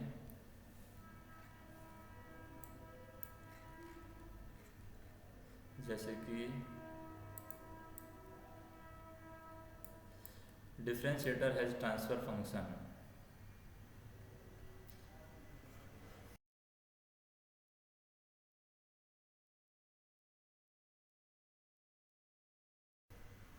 तो हुज में हम क्या लिख सकते हैं यहाँ पर, whose phase increase linearly with frequency, ये गलत है। एम्पलीट्यूड रिमेन कांस्टेंट, ये भी गलत है। Amplitude increase linearly with frequency, ये सही है। जिसका एम्पलीट्यूड है फ्रीक्वेंसी के साथ में लीनियरली इंक्रीज करता है। डिफरेंशिएटर हैज ट्रांसफर फंक्शन, तो हम कह सकते हैं इनपुट आउटपुट रिलेशन जो होता है डिफरेंशिएटर का, वो क्या होता है, input output relation y of t equal to differentiation of x of t। तो differentiator has transfer function whose amplitude increase linearly with frequency, तो एज्यूमिंग सिस्टम है जीरो इनिशियल कंडीशन, यहाँ पर हम मान लेते हैं D of D t x t. अब यहाँ पर हम मान लेते हैं क्या कि एज्यूमिंग सिस्टम है जीरो इनिशियल कंडीशन। सिस्टम की क्या है? जीरो इनिशियल कंडीशन है, जीरो इनिशियल कंडीशन। सिस्टम है zero initial condition, then by taking Laplace transform on both side, तो वाई ऑफ एस की वैल्यू क्या हो जाएगी? y of s equal to h time x of s। तो transfer function हम निकाल लेंगे, तो ये वैल्यू हो जाएगी हमारी, ट्रांसफ़र फंक्शन निकाल रही है हमारी, transfer function equal to y of x divide by x of s। तो ये होगी s equal to j omega, y of s divide by x of s, x equal to j omega. तो ये हमारी हो जाएगी ट्रांसफ़र फंक्शन हो गया, transfer function j omega equal to omega, और एंगल ऑफ है t, angle j omega equal to 90 degree. ये हमारा आंसर है।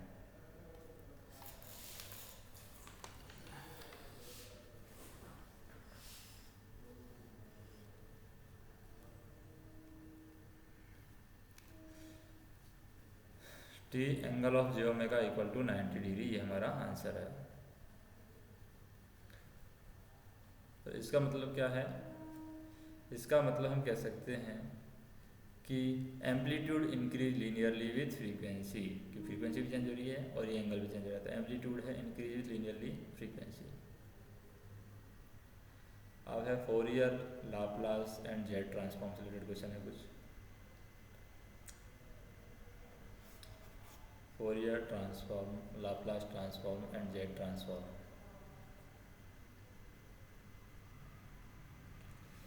जैसे फोरियर ट्रांसफॉर्म ऑफ सिग्नल दे रखा है x of omega equal to 1/4 plus omega square, then Fourier transform of 2t minus t. तो 2t माइनस टी का फोरियर ट्रांसफॉर्म हमें निकालना है। इसका मतलब हमें क्या करना होगा? सबसे पहले सिग्नल को बेक करना होगा। तो सबसे पहले हमने लिखा, मान लीजिए x ऑफ 2t माइनस 2, तो सबसे पहले -2 के लिए लिखते हैं। -2 के लिए जो फोरियर ट्रांसफॉर्म लिखेंगे तो क्या हो जाएगा? e की पावर माइनस के j2 ओमेगा इंटू ओमेगा। अब इस 2 के लिए लिखेंगे तो ये 2 क्या बड़ा डिवाइड में चला जाएगा, तो ये हो जाएगा 1/2 e की पावर माइनस j2 ओमेगा, और ये ओमेगा के डिवाइड में चला जाएगा तो ओमेगा/2, ये वैल्यू हो जाएगी। अब इसका पूरे का फोरियर ट्रांसफॉर्म हम करते हैं, तो पूरे का फोरियर ट्रांसफॉर्म क्या हो जाएगा? क्योंकि x ऑफ ओमेगा की वैल्यू तो 4/4 प्लस ओमेगा स्क्वायर दे रखी है, तो ये हो जाएगी x ऑफ 2t माइनस की 2, that is equal to Fourier transform of 1/2 e की पावर माइनस j ओमेगा, 2 को अंदर ले गए और x ऑफ ओमेगा की वैल्यू रखी है 4 पहले से ही, तो हो जाएगा 8 divide by 16 plus omega square, ये वैल्यू होगी क्योंकि मल्टीप्लाई किया हुआ है इसको 2 से। तो ये हो जाएगी value 8 divide by 16 plus omega square, 8 divide by, अब ये 8 प्लस ओमेगा स्क्वायर, तो ये भी 8 प्लस ओमेगा स्क्वायर होना चाहिए, 16 प्लस ओमेगा स्क्वायर। अब जैसे जो ऊपर 2 था, ये 2 था, ये 2 था, इन दोनों के लिए इसको सॉल्व किया है, तो e की power minus j omega that is equal 2 से मल्टीप्लाई कर दिया तो 16 divide by 16 plus omega square हो गया फाइनली। उसके आगे हम देखें कि ये जो वैल्यू है ये हमारी है 8 divide by 16 plus omega square की पावर माइनस j ओमेगा, ये है मेन वैल्यू, तो ये हमारा आंसर होगा। फोरियर ट्रांसफॉर्म है 2t-2 का होगा 4a divide by 16 plus omega square. Del t का फोरियर ट्रांसफॉर्म क्या होता है? डेल टी का फोरियर ट्रांसफॉर्म वो हम देखते हैं। डेल टी का फोरियर ट्रांसफॉर्म होता है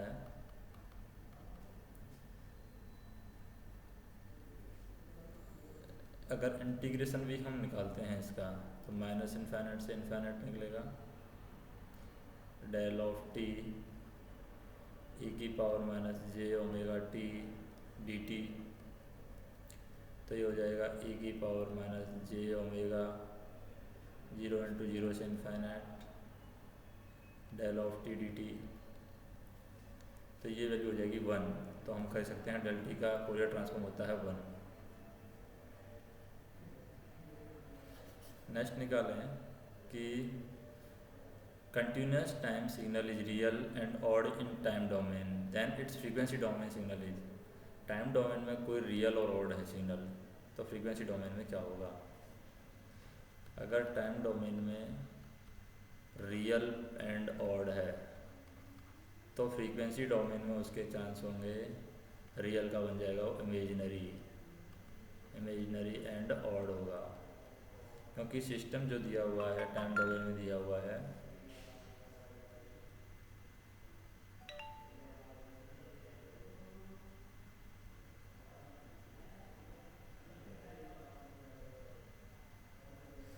तो ये वैल्यू होगी x of t time domain that is equal to x of minus t that is equal to minus x of t, ये टाइम डोमेन में।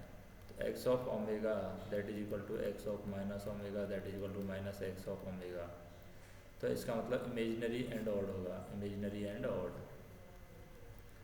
नेक्स्ट हम देखें जैसे if x of omega is the Fourier transform of x of t then which is correct। तो x of omega Fourier transform तो कोई which is incorrect, incorrect की बात करें तो ये x of a Fourier transform हमने कर दिया स्केल फैक्टर से, तो अल्फा ओमेगा बाई अल्फा ये सही है।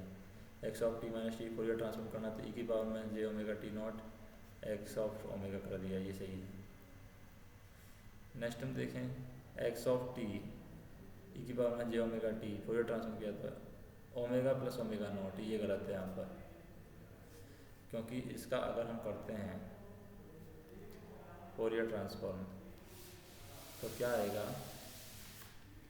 ये x of omega plus omega naught की जगह माइनस ओमेगा नॉट आएगा, क्योंकि x ऑफ टी ई की power j omega not t ये है। तो इसका जैसे ही हमने फोरियर ट्रांसफॉर्म किया तो ये हो गया माइनस इन्फाइनाइट से infinite x of t e की power j omega not t e की power minus j omega not t D t, तो ये वैल्यू हो जाएगी माइनस इन्फाइनाइट से infinite x of t e की power minus j omega minus omega not t and d t, तो ये value हो जाएगी x of omega minus omega naught, तो x of omega minus omega not value हो जाएगी, तो ये गलत है यहाँ पर x omega minus omega not है और x ऑफ माइनस टी है पूरे ट्रांसफॉर्म हो गया x ऑफ माइनस ओमेगा, ये सही है। नेक्स्ट हम देखें हमें लाप्लास ट्रांसफॉर्म निकालना है।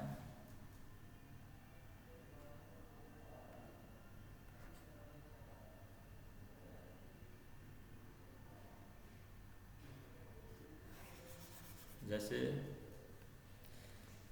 एक्स टी दे रखा है टू डेल 2t ut, तो डेल टी को हम निकाल सकते हैं 1/2 डेल ऑफ टी और ut को निकाल सकते हैं 1/, ut को ut भी लिख सकते हैं, और उसके बाद में इसको सॉल्व करते हैं a और b के मल्टीप्लिकेशन से, यानी डेल ऑफ अल्फ़ा y का होता है 1/अल्फ़ा डेल टी, तो उसके अकॉर्डिंग हम निकालें कि एल ऑफ एक्स टी हो गया 1/2, 1/2 डेल ऑफ 2t है तो 1/2 हो जाएगा, एंड टू डेल टी का हो गया 1 और यू टी का हो गया 1/s, तो ये वैल्यू हो जाएगी s+2 divide by 2s, s+2 divide by 2s, तो s+2 डिवाइड बाई 2s हो जाएगी वैल्यू। तो ये हो जाएगा हमारा real of s greater than 0, यानी s की रियल वैल्यू के लिए ग्रेटर देन 0, तो ये वैल्यू हो जाएगी s+2 डिवाइड बाई 2s। तो आंसर क्या हो जाएगा, ये ऑप्शन हमारा आंसर हो जाएगा।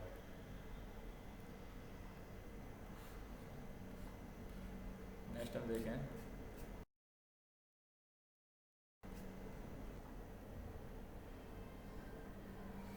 जैसे यहाँ पर दिया हुआ है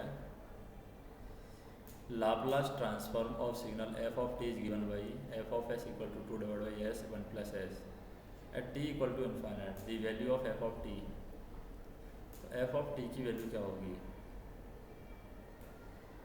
तो f ऑफ t की वैल्यू निकालने के लिए हमें क्या करना होगा, फाइनल वैल्यू थ्योरम के अकॉर्डिंग हम निकाल लेते हैं। t इक्वल टू इन्फाइनाइट है, इसका मतलब f of t final value theorem निकाल लेते हैं। f of t t equal to या t टेंड्स टू इन्फाइनाइट, तो ये हो जाएगा limit s tends to 0 s f s, तो limit s tends to 0 2 divide by s कोष्टक में 1+s that is equal to 2। Next हम देखें Laplace transform of differentiation of unit impulse signal is, Laplace transform of differentiation of unit impulse signal. तो unit impulse signal का Laplace transform हम करते हैं तो वो क्या आता है, सबसे पहले Laplace transform of differentiation of unit step signal, तो सबसे पहले यूनिट स्टेप का लाप्लास ट्रांसफॉर्म होता है 1, लेकिन डिफरेंशिएशन करें हम Laplace transform of differentiation of unit step function, तो ये हो जाएगा s/1, क्योंकि डिफरेंशिएशन करते ही इसमें ऐसा जाएगा। इसका मतलब d/dt x ऑफ t क्या हो जाएगा,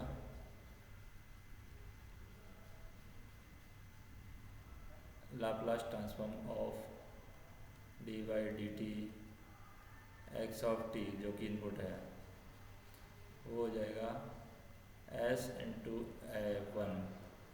तो ये s आ जाएगी final value. Laplace transform of differentiation of unit impulse signal is s। Next देखें,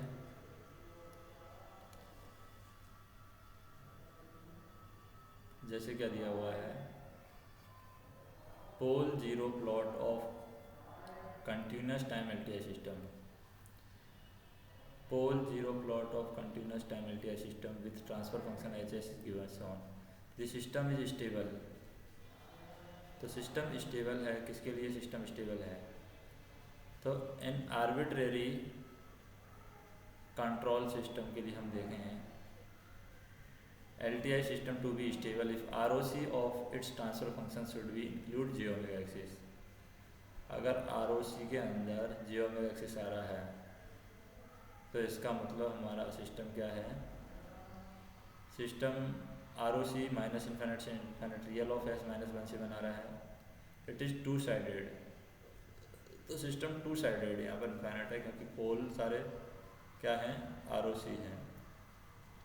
if ROC its transfer function should be include j omega axis, क्योंकि x ऑफ n का जो z ट्रांसफॉर्म करते हैं, x ऑफ n का z transform क्या होता है 1/1 माइनस के az -1, फिर x ऑफ -n का z ट्रांसफॉर्म वो करते हैं तो क्या आएगा 1/1 माइनस az। तो x of -n that is equal to zt का ट्रांसफॉर्म हो गया x of z inverse time reversal property, ये है टाइम रिवर्सल प्रॉपर्टी। तो टाइम रिवर्सल प्रॉपर्टी के अकॉर्डिंग ये टू साइडेड आर सी हो जाएगी इसकी -1 से +1 के बीच में। नेक्स्ट हम देखें, जैसे जेड ट्रांसफॉर्म दे रखा है हमें, तो ये हमने निकाला, ये जस्ट अभी टाइम रिवर्सल प्रॉपर्टी है ये 1/1 - AZ आएगा, 1/1 - AZ, ये आंसर आएगी वैल्यू। एक्स एन दे रखा है हमारा और हमने x ऑफ -n निकाला है, तो ये अपॉन हो जाएगी 1/1 - AZ, ये -1 हट जाएगा यहाँ से। नेक्स्ट हम देखें, जैसे z transform of signal xn = del of n - 1 exist on entire z plane except, तो entire x plane except z = 0, ये आंसर होगा। क्योंकि हम देखें x ऑफ n का जेड ट्रांसफॉर्म होता है -∞ से infinite del of n - 1 z की पावर -n, तो ये होता है 1/z, तो z नॉट इक्वल टू 0 होगा आंसर। तो z नॉट इक्वल टू 0, तो z इक्वल टू 0, तो z नॉट इक्वल टू 0 हम कह सकते हैं, ये नॉट इक्वल टू 0 होगा, ये गलत है यहाँ पर, z not equal to 0 answer होगा हमारा।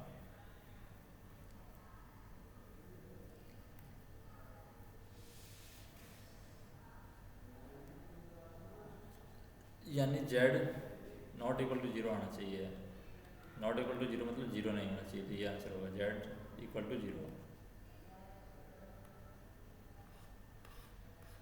नेक्स्ट हम देखें,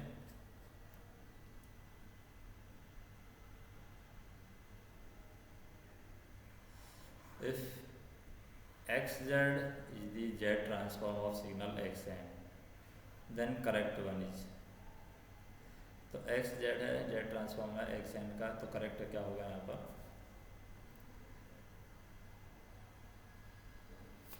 जैसे xn n+n0, इसका z ट्रांसफॉर्म होता है z की पावर n0, z की पावर -n0 नहीं है, n0 x × z, ये होता है, तो ये गलत है। दूसरा x की पावर -n का z ट्रांसफॉर्म होता है, इसका z ट्रांसफॉर्म क्या होगा, x ऑफ z की पावर -1, तो ये भी गलत है। इसका हम देखें z0 की पावर n × n का z ट्रांसफॉर्म क्या होता है, इसका z ट्रांसफॉर्म होता है x of z / z0, x of z / z0, तो ये भी गलत है। और ये ऑल ऑप्शन आर करेक्ट, ये गलत, ये सही है, क्योंकि सारे इनकरेक्ट है, इसका मतलब ये सही है, क्योंकि हमने सब गलत दे रखे हैं। नेक्स्ट हम देखें,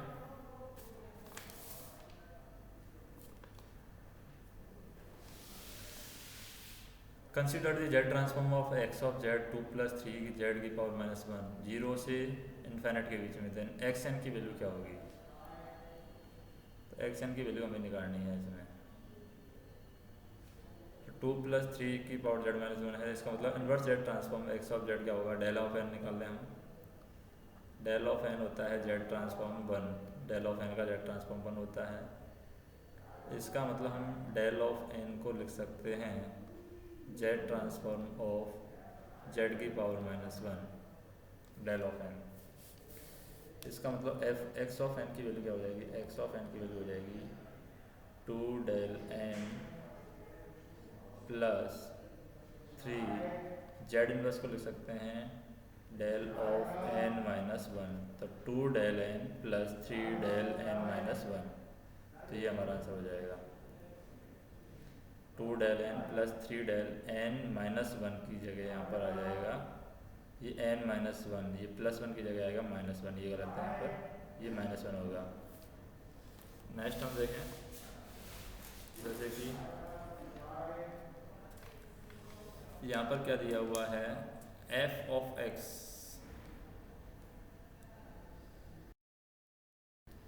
late f of x v real, v a real, तो एफ ऑफ एक्स हमारा रियल है। Periodic function satisfy f of minus x equal to minus f of x, the general form its Fourier series representation would be. तो इसका Fourier series representation क्या होगा? तो इसका Fourier series representation हम देखें, f of minus x that is equal to minus के f of x, तो it means f of x is odd function. तो एफ ऑफ एक्स क्या है हमारा? एफ ऑफ एक्स हमारा ऑड फंक्शन है। इसका मतलब for a real periodic odd function the Fourier series जो है वो ए नॉट की वैल्यू 0 होगी और ए के की वैल्यू 0 होगी। तो इसके लिए for real and periodic function, इसका मतलब एफ ऑफ एक्स की जो वैल्यू आएगी वो आएगी इंटीग्रेशन के इक्वल टू 1 से इन्फाइनेट वी के साइन के एक्स, तो ये वैल्यू हो जाएगी के से इन्फाइनेट वी के साइन के एक्स। नेक्स्ट देखें, the function of F of T in shown in the figure.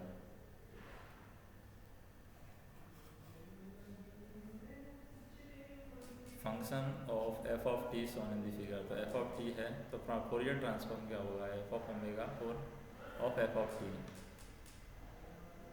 तो इसके लिए हम सॉल्व करेंगे इसको। तो ये हमारा एफ ऑफ टी है, ये हमारा एक तरीके से कह सकते हैं ऑड फंक्शन है। तो ऑड फंक्शन है, इसका मतलब हम इसका फोरियर ट्रांसफॉर्म निकालें तो फोरियर ट्रांसफॉर्म क्या निकलेगा? फोरियर ट्रांसफॉर्म निकलेगा इसका imaginary and odd function of omega. तो imaginary and odd function of omega निकलेगा क्योंकि ये फोरियर, ये जो फंक्शन दिखाया गया है ये ऑड फंक्शन है हमारा। नेक्स्ट देखें,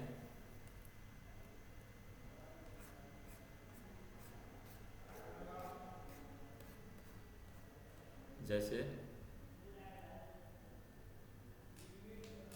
are M S value of voltage v t 3+4 cos 3t, इसकी आर एम एस वैल्यू निकालनी है। तो आर एम एस वैल्यू कैसे निकालेंगे? आर एम एस वैल्यू निकालते हैं v R M S equal to √3 का स्क्वायर प्लस 4 डिवाइड बाई √2 का होल स्क्वायर, तो यह जाएगा √17। तो √17 आंसर हो जाएगा।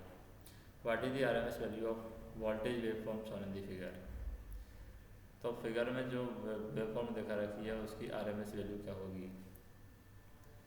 तो इसकी आर एम एस वैल्यू पर हम ध्यान दें तो ये क्या होगी? 100 डिवाइड बाई पाई का स्क्वायर, 100 का स्क्वायर, क्योंकि 100 का स्क्वायर डिवाइड बाई पाई, फिर ये π/3 है। 100 का स्क्वायर हो रहा है ये पूरा, 100 का स्क्वायर π/3 प्लस आता है प्लस 2π/3 है, ये भी जुड़ रहा है 2π/3 भी, π/3 2π/3 दोनों जुड़ रहे हैं। फिर माइनस हो रहा है π/3 और प्लस पाई ये पाई है, ये माइनस हो रहा है ये पाई है, फिर माइनस 2π/3 है। यहाँ पर ये वेवफॉर्म खत्म हो रही है इस जगह पर। तो इसका मतलब बी आर एम एस की वैल्यू क्या होगी? 100 का स्क्वायर ही होगी। तो बी आर एम एस की वैल्यू होगी 100 सिर्फ, ये आंसर होगा। क्योंकि सबसे पहले 0 से π/3 तक जाते हैं हम, इस पॉइंट तक जाएंगे, फिर π/3 से 2π/3 तक जाते हैं, इस पॉइंट तक जाते हैं, फिर 2π/3 से पाई तक जाते हैं, यानी इस पॉइंट तक जाते हैं। यहाँ पर वेवफॉर्म हमारी खत्म है। तो जब से 0 से π/3 तक जाते हैं तो 100 पॉजिटिव है, पॉजिटिव 100। फिर जैसे इसको यहाँ पर हटा के सॉल्व करते हैं, जैसे अगर 0 से π/3 जाते हैं तो क्या है? 100 पॉजिटिव है, तो 100 का स्क्वायर हो जाएगा dt हो जाएगा, प्लस π/3 से 2π/3 जा रहे हैं तो नेगेटिव है, तो इसका मतलब -100 का स्क्वायर हो जाएगा dt हो जाएगा। फिर प्लस 2π/3 से पाई जा रहे हैं, पॉजिटिव है, तो 2π/3 से पाई जा रहे हैं और 100 का स्क्वायर dt हो गया, 100 का स्क्वायर dt। तो ये वैल्यू हो जाएगी इक्वल टू 100 का स्क्वायर डिवाइड बाई पाई, तो ये हो जाएगा π/3 प्लस 2π/3, क्योंकि π/3 प्लस 2π/3 क्यों 100 का स्क्वायर डिवाइड बाई पाई तो हमने बाहर ले लिया, और पाई/3 पहले में से आ गया, दूसरे में से आ गया 2π/3, फिर यहाँ में से π/3 हो जाएगा, यहाँ पर π/3 चल रहा है तो ये -π/3, फिर ये प्लस 2π/3 आ जाएगा, लेकिन यहाँ से पाई से चल रहा है ये 2π/3 से पाई, तो 2π/3 तो पाई हम कह सकते हैं प्लस पाई माइनस के 2π/3, 2π/3 से 2π/3 कट गया, π/3 से π/3 कट गया, पाई बचा है, जब पाई से पाई भी कट गया तो 100 का स्क्वायर ही रह गया VRMS, तो VRMS की वैल्यू आ गई 100 आंसर। नेक्स्ट हम देखें,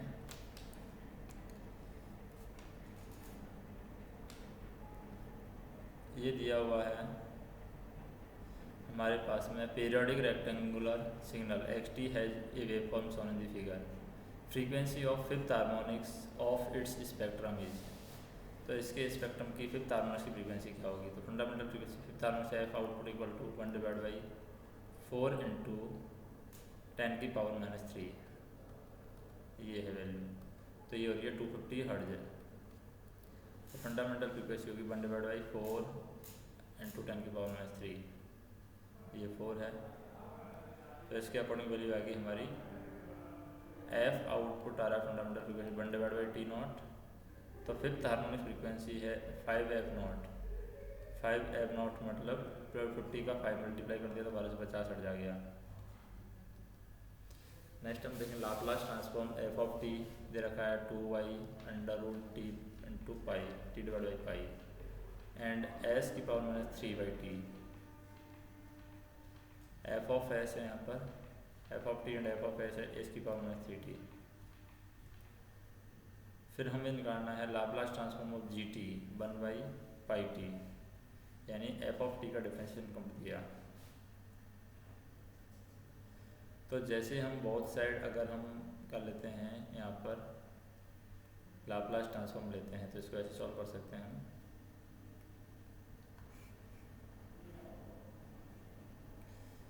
जैसे लाप्लास ट्रांसफॉर्म की बात कर रहे हैं, f ऑफ t हमें दिया हुआ है क्या 2√t डिवाइड बाई पाई, और f ऑफ s भी हमें दिया हुआ है कितना s की पावर -3/2। डिफरेंशिएशन t के रेस्पेक्ट में करें तो d/dt f ऑफ t क्या आ जाएगा डिफरेंशिएशन 1/√πt, इसका डिफरेंशिएशन किया t के रेस्पेक्ट में, इसका डिफरेंशिएशन किया t के रेस्पेक्ट में। अब बोथ साइड अगर हम लाप्लास ट्रांसफॉर्म लें तो इधर हो जाएगा s into F of s, और इसका लाप्लास ट्रांसफॉर्म हो जाएगा s इंटू एस की पावर -3/2 s ऑफ s, तो s into F of s कर दिया हमने, तो ये हो गया s की पावर -1/2, तो s की पावर -2, ये लाप्लास ट्रांसफॉर्म हो गया gt का। नेक्स्ट हम देखें which of the following statement is not true for continuous time causal and stable LTI system, तो यहाँ पर कंटिन्यूस टाइम कॉजल और स्टेबल दे रखा है, इसका मतलब क्या है। पहला तो ये पॉइंट है हमारा कि कौन सा स्टेटमेंट नॉट ट्रू, तो पहले ट्रू हम देख लेते हैं। पहला क्या है, all the poles of system must lie on the left side of the omega axis, ये सही है। उसके लिए कंस्टेबल के लिए लेफ्ट साइड में होनी चाहिए सारे पोल्स हैं सिस्टम के। Zeros of the system can lie anywhere in the s plane, s plane में जीरो कहीं भी आ सकती है, ये भी सही है। All the pole must be lie s equal to 1, ये गलत है, ज़रूरी नहीं है ऑल पोल हैं वो इमेजनरी पर भी जा सकते हैं, 1 पर ही आए जरूरी नहीं है। All the roots of characteristic equation must be located on left side of the omega axis, ये भी सही है। तो सिर्फ एक पॉइंट गलत है, तो इसका मतलब हम कह सकते हैं closure system with rotational system function HS is stable if and only if all of the poles H of S lie in the left half of S plane, that is all of the poles have negative real part. Root of the characteristic equation are the poles of system. The stability of system is decided by the poles of the system, not by the zeros of the system. So zeros of the system can lie anywhere in the s plane.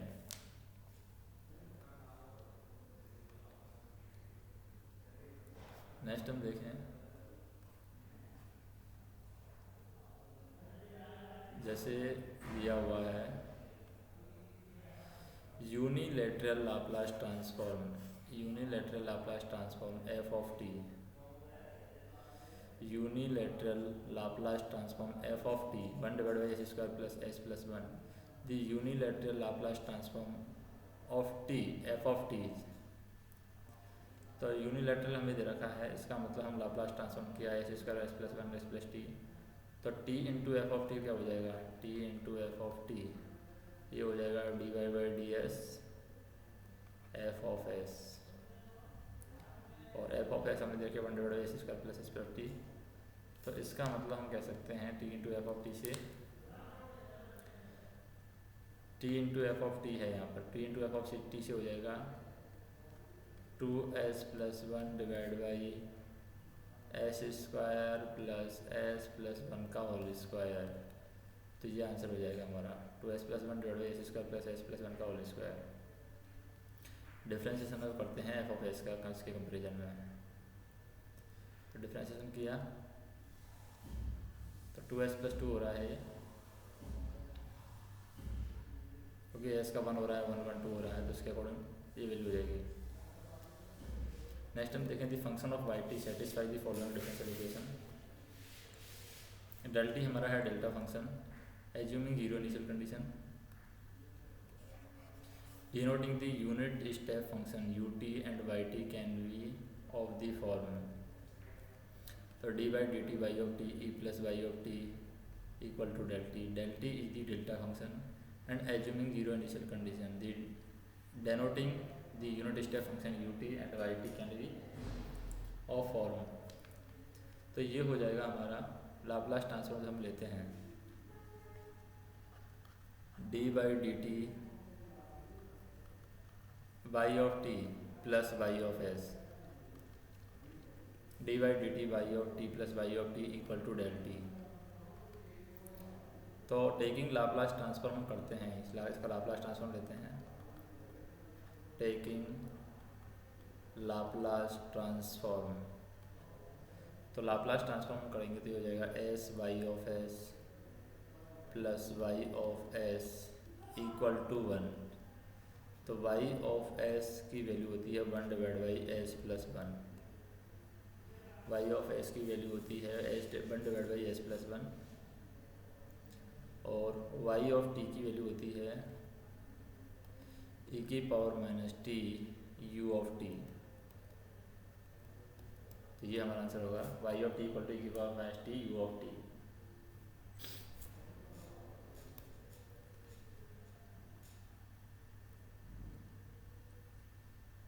तो y of s the Laplace transformation of the system, then the final value of function क्या होगी, limit s tend to infinite y of s। तो ये हम लगा देखेंगे, अभी तो ये वैल्यू आंसर आ गई। If y of s will be Laplace transform of function yt then the final value of function, तो फंक्शन की फाइनल वैल्यू क्या होगी। तो फंक्शन की फाइनल वैल्यू यहाँ पर ये नहीं होगी, limit s tend to 0 s f of s by s होगी फंक्शन की फाइनल वैल्यू थ्योरम।